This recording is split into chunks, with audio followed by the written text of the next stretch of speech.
Alright guys, so you will notice that behind me is not an arc grip exhaust, and these are not coilovers.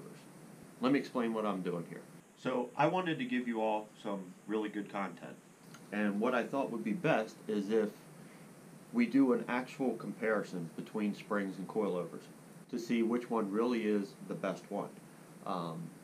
Personally, I think the coilovers are going to win out, but I want to be able to see what the advantages / disadvantages of springs are.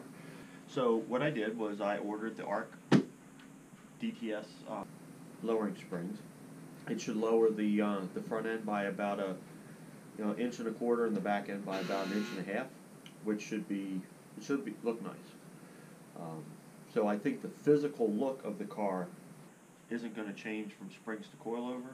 I think the issue is going to be the drivability and how well it handles and how comfortable it is. But what my plan is to put these on and leave them on for a month or two and then put coilovers on, and then we can have an actual side-by-side comparison to what it's like with the springs versus the coilovers. And then for you all, these will probably end up being a giveaway. So I'll figure that out later and let you know how I'm going to do it, but most likely the springs will be a giveaway. Now behind me here is the CNT V3 catback exhaust and a 3-inch downpipe to go along with it. So I went with the CNT exhaust for a couple reasons. First, the arc grip exhaust looks nice. It does sound pretty cool, but listening to sound clips of it versus sound clips of the CNT exhaust, I like the idle, throaty sound better of the CNT exhaust than I did the ARC. And I was kind of feeling like I was paying for a name and not necessarily going to get that added performance out of it for what it costs. So the ARC grip exhaust is about $1,300. CNT exhaust is about half that. Honestly, it wasn't about the money. It was more what I thought would sound better for the car and what would work better for the car. So what I found online, looking at the ARC exhaust, is it sounds really cool when you get on it and really run the engine. But at an idle and at cruising speed, it's kind of quiet. So it's not really what I was looking for. So I'm going to put the CNT exhaust on it, and I'm going to do it without the downpipe first so that we can get a good comparison of the inexpensive catback that I have versus the CNT catback, what it sounds like, and then we'll put the downpipe on it and we'll hear what the difference is between having the downpipe versus no downpipe. So it will be a cat delete. There's no catalytic converter in the new downpipe. So that should help the sound and performance as well. So that's what's going on, and the videos are going to be coming fairly quickly, hopefully one after the other here soon, and you'll be able to see exactly what all this does to the car. So I'm excited about it, looking forward to it. So before then, I would be a total dick if I didn't actually give you a glimpse of what this stuff looks like. You guys have probably seen it online, but I figured I would do a quick unboxing here so that you can see exactly what is going on, and that should be fun. So got the ARC springs. There you have the ARC lowering springs. Our front springs and the rear springs, pretty heavy duty. So I'm excited to get those on. They are actually going to go on after the exhaust because I do not have a lift. So I have to actually put the car up on ramps and or jack it up to be able to do this exhaust. So having it lowered is going to be a problem. So I ended up going with the SRS downpipe.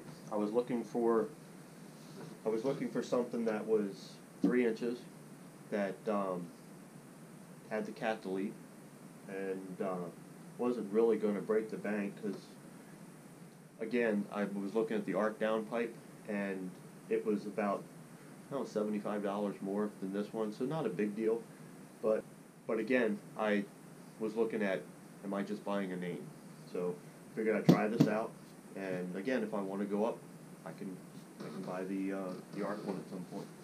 So this one does have a resonator on it, and I'm not sure exactly how that's going to help the sound, what it's going to do for it. But yeah, so that may be one of the things, or one of the reasons why I end up going with the arc version eventually, and doing the downpipe along with the test pipe. But that's the SRS downpipe, 3-inch hole. Very beefy downpipe. Looks like it's very well made too. So I'm excited for that. Now let's get to the big boy.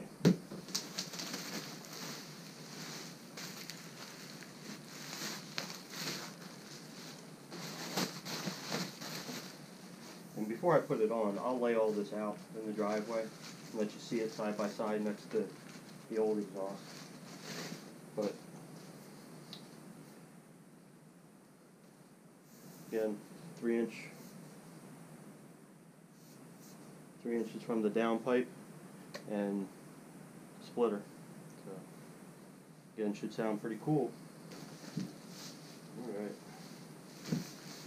and this is the main pipe with the muffler on it. And honestly, I don't think the camera does it justice, but these tips look awesome. Big tips, beefy tips, wells look good. Yeah, I'm impressed with the construction of it, so looking forward to how it's going to sound. That's a quick explanation of what I'm doing here. And if you like this video, please give it a big thumbs up. Subscribe if you haven't already. Like I said, this is just the beginning of some pretty cool stuff that's going to be coming to the channel. And yeah, I'm excited. So these are the next mods that are happening. So if you guys have any other ideas of things that I should be doing to the car down the road, certainly leave them in the comments below. I'd love to hear your suggestions. Follow me on Instagram at Vehicle Evolution. I post pictures up there all the time. And that's it for me now, guys. Until next time, take care.